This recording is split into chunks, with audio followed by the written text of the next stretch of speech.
So you were teasing a little bit of this already, which is retention of the folks and also people who are opting in. What other ways are you measuring ROI and customer success? I am having the time of my life at Pushly because of that question. For the past 20 plus years of my career, I was largely in sponsorship and ad revenue. And if you ever heard that quote, I know half of my advertising budget works, I just don't know which half. It's really, really hard to be a salesperson if you're not at the performance space for advertising, and that you're always trying to job justify of why you should sponsor this event or partner with us as a brand. The beauty of Pushly is that it has a direct ROI effect for all of our customers. In fact, the blessing and the curse of the product is that everyone internally falls in love with us.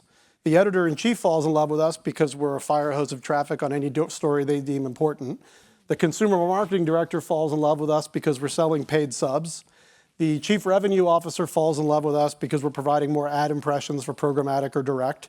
And the marketing department loves us because as all of these brands move to branded content, you know, for anyone that's sat in that job, you know the drill. Like, you've sold this unbelievable editorial package to the CMO of name the brand, and then all of a sudden the contract is about to expire and you're coming up short on the views. Well, we're working with publishers to also help them distribute that branded content, not going out and buying garbage traffic, but actually bringing the audience that the CMO wanted you to have back to begin with. And so I look at Pushly really as a customer service first organization. And by really understanding the challenges of publishers, the business was built specifically for news and publishing.